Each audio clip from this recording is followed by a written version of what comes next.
Ladies and gentlemen, I will not be buying Modern Warfare 3 on launch. After a good amount of time considering this meaningless decision, I decided that Sledgehammer Games does not deserve my money instantly. I mean, let's look at the track record. You know, Advanced Warfare Exo Zombies quite possibly was the worst zombies mode we've ever had, next to Vanguard, which also was another one of their games. And, you know, World War II Zombies, I'll give it Shadowed Throne and Final Reich. Those are some really great maps, but the Tortured Path is quite possibly the worst zombies map ever made in a COD Zombies mode ever.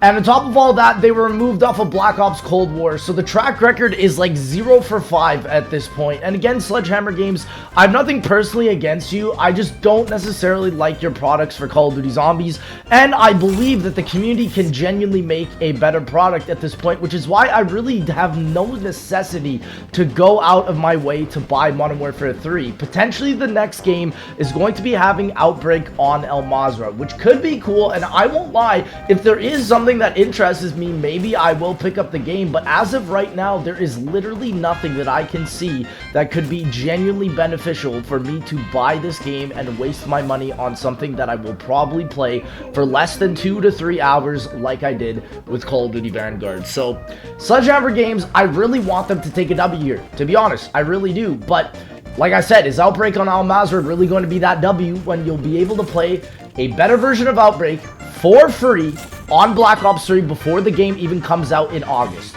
That solidifies it to me that I have 0 point in purchasing this next game. To be honest, I don't play modern COD multiplayer or Warzone, and to be honest, it's hard to get excited about Outbreak, even though I like the mode, considering it's coming from Sledgehammer Games. Like 2023 to 2024 will easily be some of the hardest years for COD Activision has ever faced, and that is because they're okay with accepting this game as mediocrity. Do you guys remember when Activision was the head of Call of Duty back in the OG days with Modern Warfare 1, Modern Warfare 2, Black Ops 1, 2, and 3? These guys were the head of gaming. Like, people were following after Activision, and now Activision can barely even keep up with the titans of video gaming. It does not make sense. Like, I hate to be all negative, you know, with COD all the time, because I actually do like this franchise. I mean, that's why I still post videos on it. I still want to create Zombies Chronicles 2 and multiple maps even after that,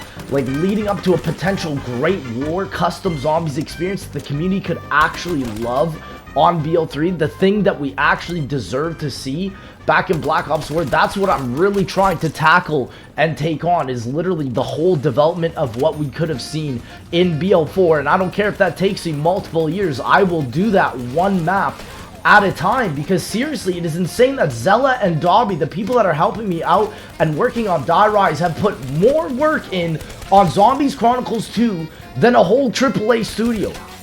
It just doesn't even make sense. They've literally only made one tower on the Die Rise map, and Treyarch has not done that much since 2017 with Zombies Chronicles 1. So, does that make it wrong for me? Like, am I wrong to be negative about that? Like, I'm not going to slander this next game, Modern Warfare 3, at all, or bash it, because, I mean, hey, maybe like I said, there's something I like. But the potential for this to be a Vanguard Zombies 2 is just way too high. And however, I know one thing is for certain: until I see gameplay, like, that is going to be the deciding factor. I'm not just gonna buy the game and have it be like a Vanguard where it's like, I bought it, we expect a literal Cold War Year 2, and then what we get is more of just nonsense. And so I don't really even have a lot of trust in companies like Infinity Ward or Sledgehammer Games anymore. At this point, I really just feel like all it's really about now is the maximization of money, and it's got me worried about COD 2024. I really do feel like these cease and desists have killed a lot of hype for COD 2024, and like I said, I don't think I'm wrong to be upset, but I am wrong to be negative, and I do want to make sure that I will be trying my best to see the best and brightest out of this. But like I said, there's no reason for me to want to play Outbreak when it's coming to Black Ops 3, and that version will be updated, and it'll actually have cool content and characters I know and like rather than just operator number 53,573. You know, we can't just boycott Activision. I've come to this realization, you know, because casuals will have enough purchasing power to even make the next game the top selling COD of all time. But to be honest, I'm just saying this because I need to see gameplay for me to be interested, you know? I don't want it to just be the next Call of Duty greatest selling game of all time that Activision is going to harken about. But the game is just terrible, and the active players is decreasing by the week, you know, like just how Modern Warfare 2 is. And man, I really hope COD 2024 is cooking something great. You know, Treyarch has been expanded into 3 studios. There's a higher chance of it being good, but you know, with Overwatch 2, with all these incredible cease and desist that we're seeing recently that Activision is just whipping out of thin air, it's going to be sad if it's just DMZ with zombies. You know, what's the hype really going to be? You know, how are people actually going to say this? And I believe that the casuals will always buy, despite what the hardcore community is. But the hardcore community is dying because of this. And hopefully, this will cripple Activision enough for them to actually take action. But regardless, I really have to say that my decision stands firm. I'm going to wait until I watch, like, Noah play it, or Mr. Dalek JD, or maybe even Milo. But to be honest, if it's just like Vanguard, and there's really no selling point, but they decide to just make a season pass to just milk it out, like I said, why buy it when I could be playing something that I actually like on Black Ops 3 with the gameplay that you're seeing right now for absolutely darn free? And it's made by people that actually love and care the storyline and wanted to see it progress. Like, I mean, this is just obvious at this point. If you're a Zombies fan, I would recommend you invest more money in a PC to play this than spending on COD games. Like, your COD game money, you'll buy 10 COD games, sure, but I guarantee you those 10 COD games will not even equal to one of Black Ops 3's custom zombie workshop experiences. Like, I have been playing Black Ops 3 now for almost 8 years straight since its release. Black Ops 4 was a failure. Black Ops Cold War did not incite as much of a hype as Black Ops 3 did. You know, there's so many downsides to this community, but Black Ops 3 Customs has proved, even to this day, to have more of a chokehold than anything Treyarch has done since Black Ops 3. And that needs to be stated, especially when people are sending me images on the Microsoft Store where Black Ops 3 and Black Ops 2 are the top selling games, and people are saying, oh, it's just because they're on a sale. It's just because they're on a sale.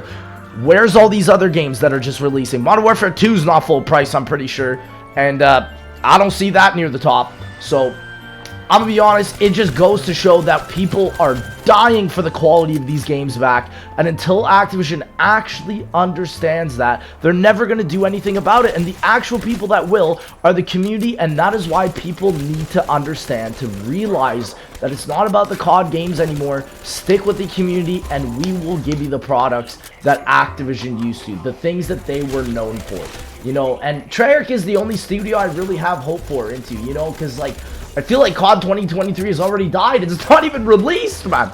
Like, the competitors are doing it better than COD, which includes the modded clients X-Defiant, Fortnite. CSGO 2 is not even out, but there's even more hype for that. Apex as well.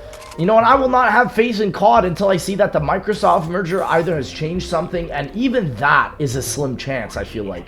So the creative control Activision has over its games is what's causing this unparalleled divide to be formed, I feel like. And until I can see that this chasm has been breached, I just won't follow suit like everybody else will and immediately pre-order these games, even though it is my job and it is my livelihood. I have no need to. Like, Black Ops 3 is where the community is at, and I'm fine with saying that. I'm fine with playing this game for another year, and until Activision realizes that, like, man, like, you need to actually support custom content and rather than take it down, this just makes me sad, because honestly these cease and desists almost confirm that COD 2024 will just not have custom zombies whatsoever, and that Black Ops 3 will truly be the last man standing of all of the Call of Duty Zombies franchise. And honestly, it just makes me sad. And people ask me, like, is there a COD killer? Like, is X-Defiant the COD killer? I don't believe there ever was a COD killer, and honestly I just believe Call of Duty at the end of the day just took itself out. And that was it. So ladies and gentlemen, I did hope you guys enjoy. If you did, please make sure to like, comment, and subscribe. Let me know what you guys are thinking, if I'm overreacting. But it's been a pleasure, and I'll see y'all in that next one, baby.